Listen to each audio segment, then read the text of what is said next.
Morning, boys and girls. Coach Jess with CrossFit Rittenhouse here to talk about your Tuesday workout. We've got a lot of movements to talk about today, so tuck in.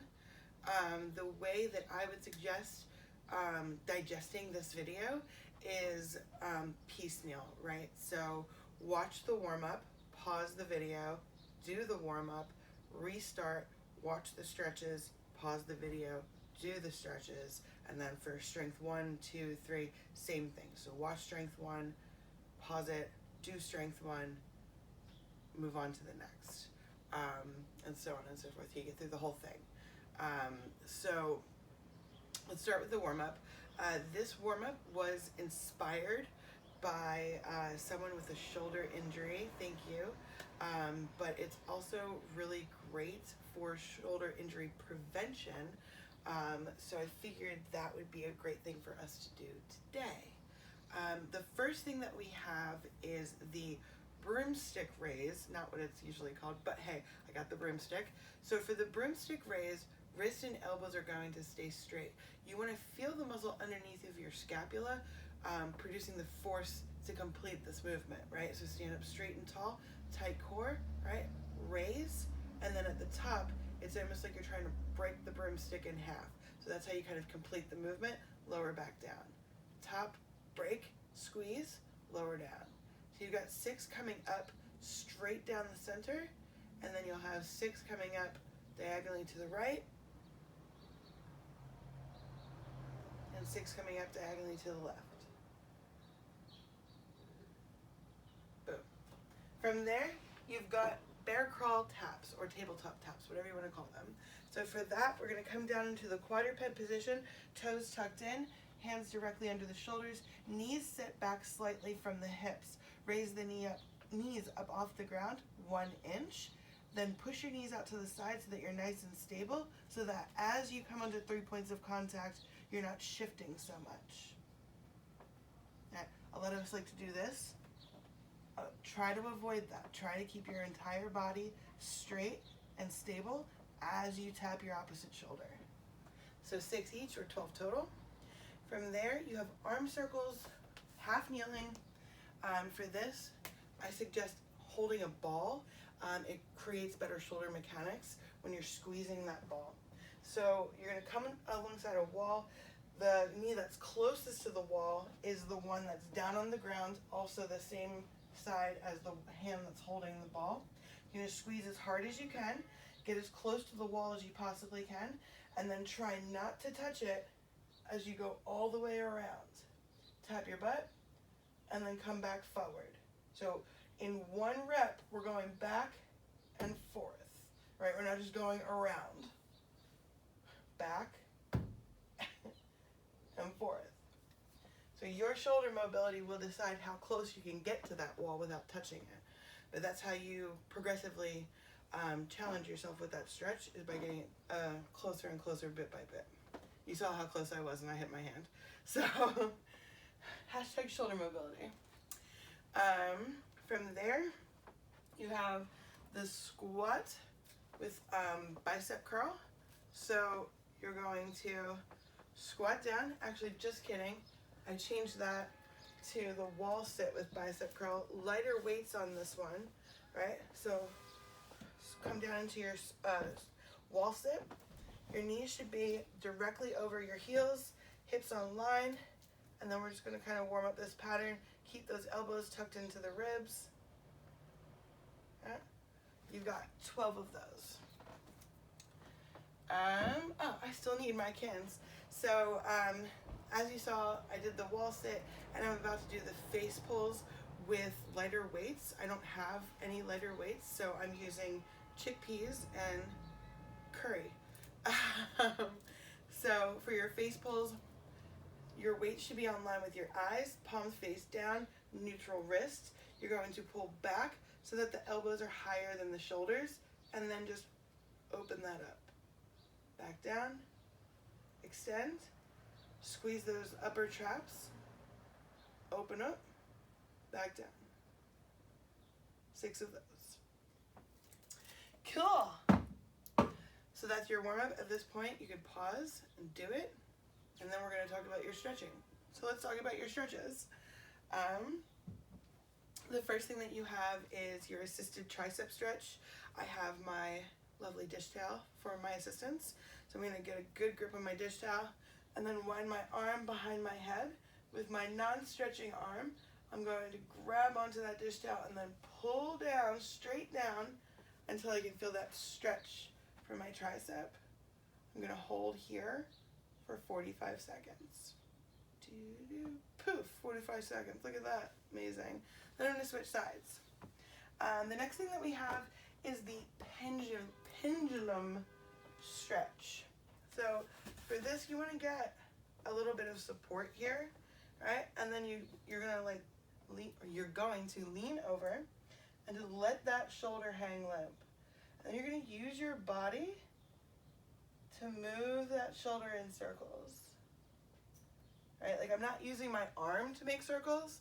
I'm actually just swaying my hips, and it's making my limp arm, whoop, just move in circles. And then I'm going to sway the other way.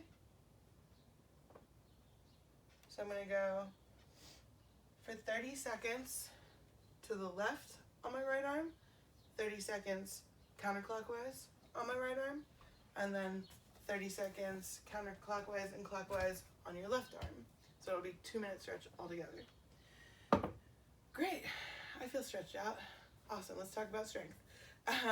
So each one of these strength circuits is 3 rounds with 1 minute of work and 30 seconds of rest. There are 4 movements in each, so each will take approximately 13 minutes. So don't get it twisted. That minute of work does tend to get a bit spicy, so I want you to choose weights that are moderate so that you can move the entire time. If all that you have is a 53-pound kettlebell, good luck. So the first is plank taps. So the first 4 movements for number 1 are plank taps. So make sure that your feet are about hip width apart so you're not swaying back and forth on this one. Right? Tap your shoulder. Boom. I know it feels easy at first, but I did this yesterday. A minute of plank taps really starts to burn right here. So Godspeed. Now what we're going to do is the squat hold with the bicep curls. That's why I switched it from the wall sit with the lighter weights in the warm-up. So you can use a more moderate weight for this one. Both hands on the weight, feet about shoulder width apart. Come down into your squat. Don't sit down here in your squat. This is cheating. This is just hanging out on your joints. I want you to have an active squat where your glutes and quads are holding you in this position. Elbows tucked, lower that implement, and then raise it back to your chest.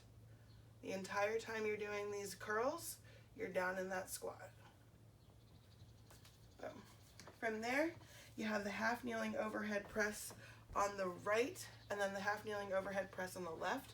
I'm going to show you on the left because I've been demonstrating a lot on my right, and I think my right arm's getting stronger.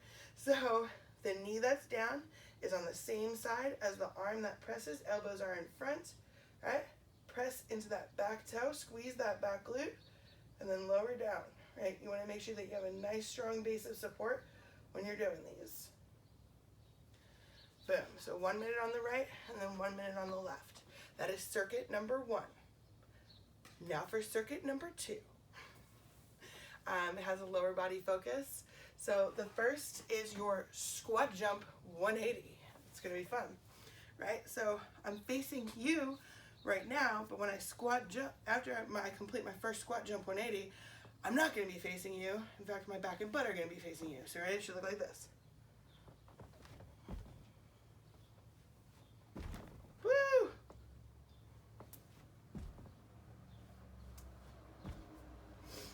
That was fun.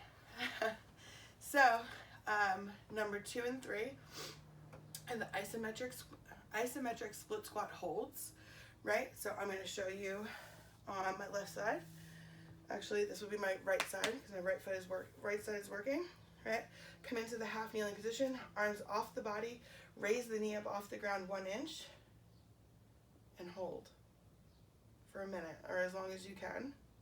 you have to come down, do it, right? Just drop the knee and then get right back into it. Those are kind of brutal, but I believe in you. I know you can do that. Last one's easy, goblet squat. All right, got my goblet all close to my chest. Got my feet a little bit wider than my hips, probably about shoulder width apart, right? I'm gonna send my hips back first. I'm gonna get my hips below my knees. I'm gonna pop up, squeeze my butt at the top, because I love goblet squats, and so should you. So that, ladies and gentlemen, is circuit number 2. So let's talk about circuit number 3, core focus. If you have a pull-up bar, you are going to attempt a 1 minute L sit hang. So this is, we'll pretend that this is my pull-up bar, right? So I'm here. You can either do with legs extended, which is actually quite difficult in this position. Make sure that your shoulders are active, right? So you're sending your shoulders as far away from your ears as you can, so push them down. If you can't do the full extension, that's okay. Bend your knees and try to get them as close to your chest as possible and hold there for a whole minute. If you don't have a pull-up bar, you can do a V-up hold, right? So for these, you can put your hands out in front of you. So the closer they are to your feet, the easier it's gonna feel, right? So the idea is to hold. You can also hold with your knees bent, hold with knees straight, hold with legs out. Whatever feels right for you, whatever you can maintain for at least 30 seconds. Figure out what variation of the V-up hold or the L-hang hold that you can do for 30 seconds at least. Ideally, you'd be able to do it for the whole minute, but hey, progress, not perfection, right guys? From there, bicycles, we know this one, right? Hands behind the ears, but not like retching your neck forward, just gently placed there. Opposite elbow comes to opposite knee while the non-working side is extended. So notice how my shoulder blades are up off the ground back here. Nice active bicycle. From there, you have the elbow side crunch to the right and left, right? So you're gonna come into your elbow plank position, stacking your feet on top of each other. Pretty sure you guys can't see my feet right now because they're out of camera range, but they are stacked on top of each other. I can show you like this. Boom. All right, nice active core here. I'm gonna take my free elbow and my top knee and crunch. And crunch, and crunch, and go. So you'll do a minute of that on the right, and then a minute of that on the left. So those are all 3 of your strength circuits for the day. You will also have some cardio adventure options available to you.